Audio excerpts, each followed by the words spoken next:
Episode 1 city hospital. Gurgaon शहर। एक जवान लड़का सिटी हॉस्पिटल के मेन गेट से बाहर निकला। ये जवान लड़का लगभग 17 वर्ष का था और जल्द ही 18 वर्ष का होने वाला था। वह दिखने लंबा और दुबला पतला सा था और उसका चेहरा कोमल था। हालांकि उसके लंबे उलझे बाल, झुर्रियों वाली सफ़ेद बटन डाउन शर्ट और फीकी जीन्स से वह पुराने जमाने का और यहाँ तक कि गरीब भी दिखाई दे रहा था।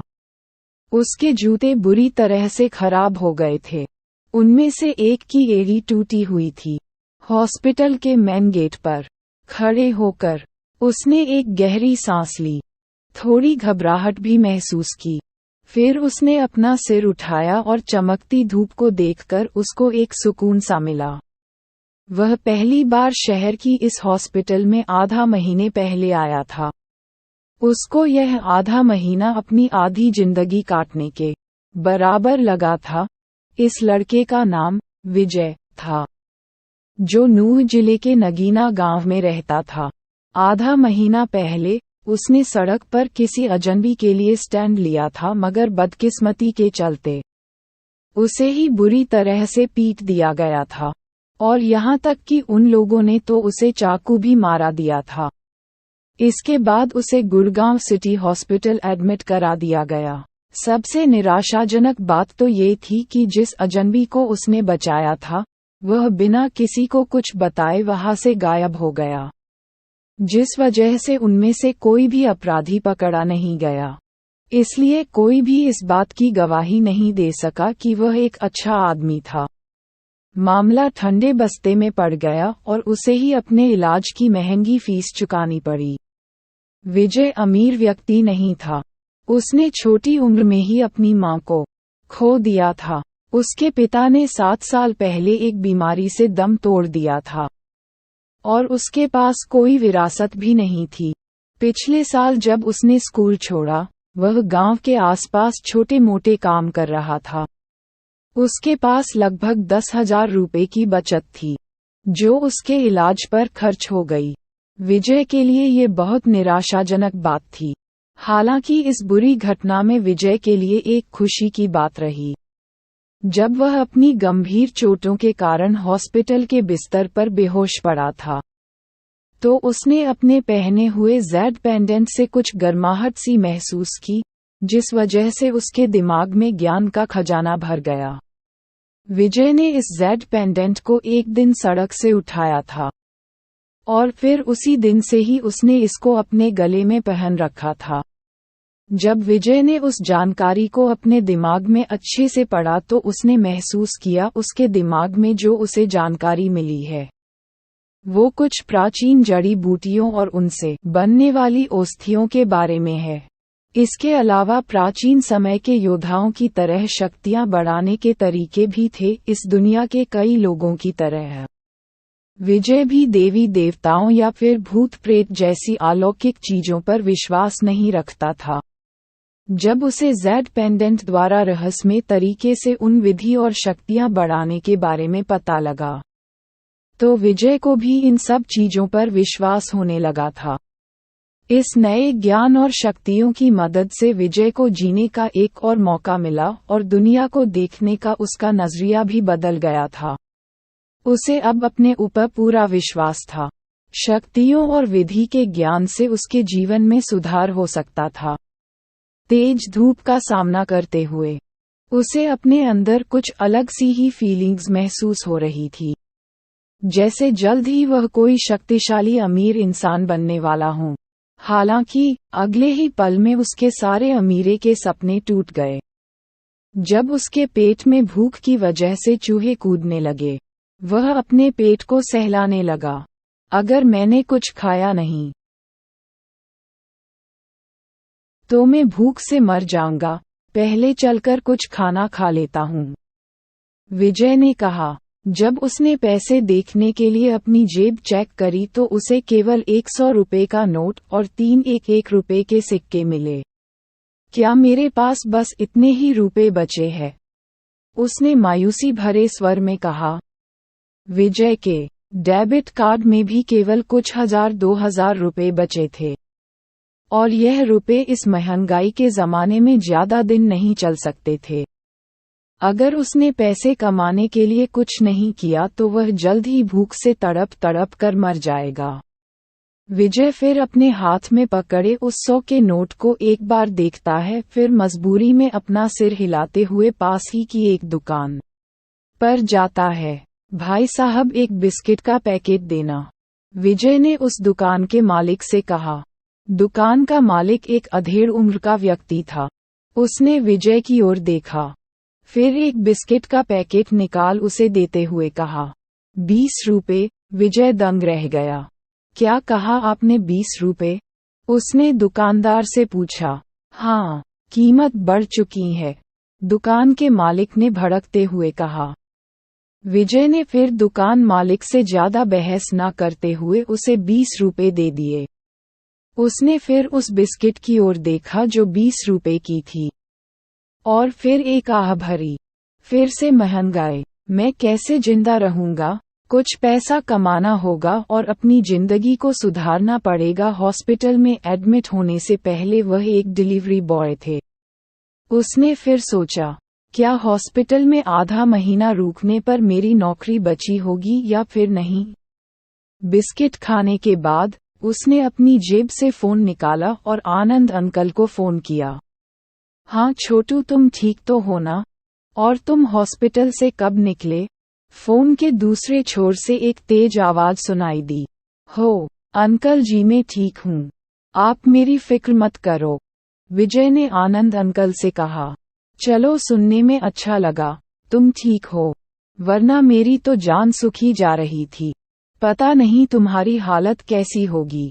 और हाँ बेटा, तुम परेशान मत होना, मैंने तुम्हारी नौकरी बचा कर रखी है, कोई जल्दबाजी नहीं।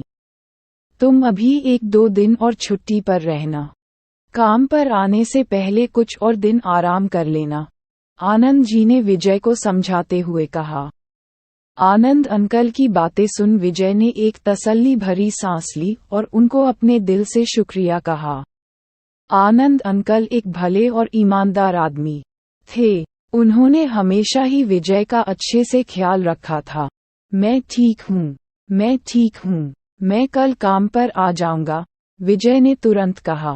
बेटा, एक बार अच्छे से सोच लेना, जैसा तुम्हारा मन करे वैसा करना, तुम्हें ज्यादा परेशान होने की कोई जरूरत नहीं। चलो ठीक है बेटा, फिर कल मिलते हैं। इतना कहने के बाद आनंद अंकल फोन काट देते हैं। विजय फिर बस में चढ़ गया। ऊबड़ खाबड़ सड़कों से होते हुए वह नगीना गांव पहुंचता है। नूह जिला दोनों तरफ पहाड़ों से घिरा हुआ था। नगीना गांव नूह जिले के पूर्वी किनारे पर था और एक पहाड़ के बगल में था। वह बस से उतरा और 10 मिनट पैदल चलने के बाद घर पहुंचा।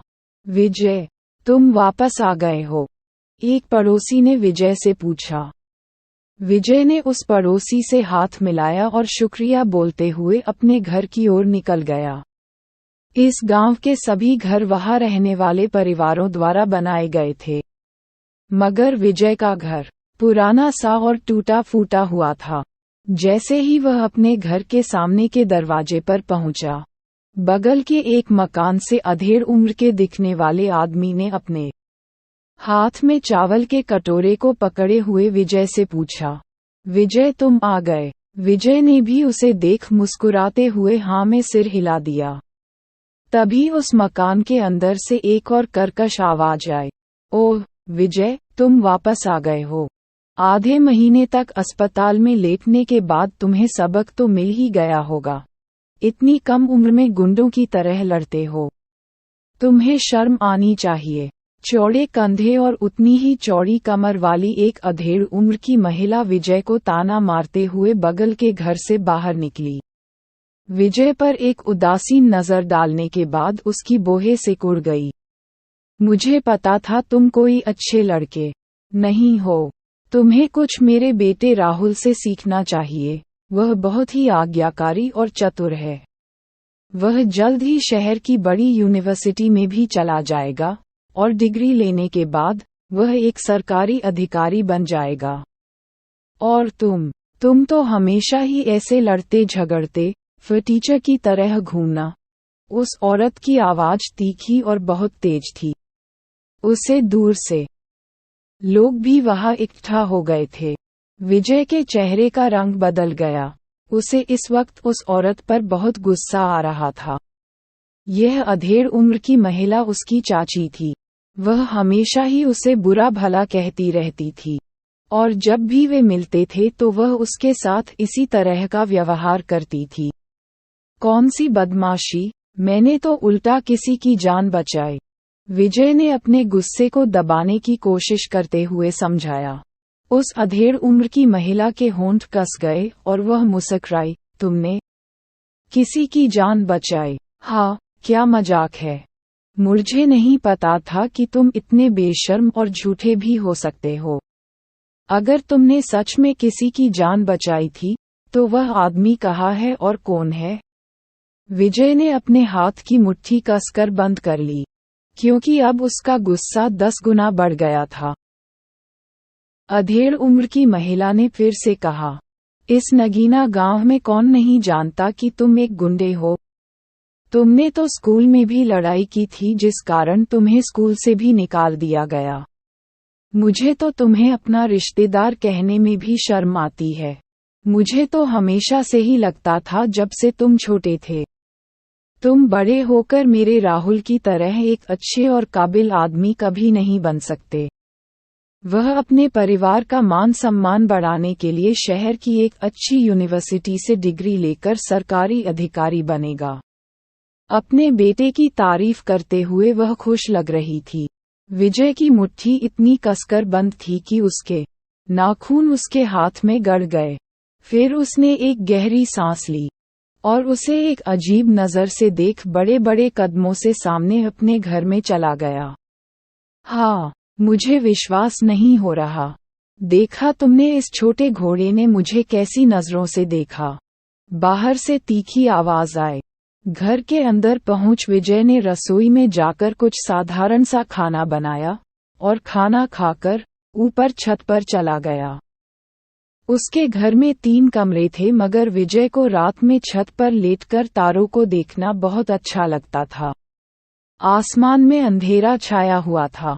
छत पर पहुंच विजय एक चारपाई पर लगे बिस्तर पर लेट गया और रात के अंधेरे में आसमान में जगमगाने वाले सितारों को देखने लगा। उसके दिमाग में विचार कभी उमड़ते तो कभी बिगड़ते। ऐसी ही कई चीजों के बारे में और फ्यूचर में उसे क्या करना चाहिए, इसके बारे में लंबे समय तक सोचता रहा।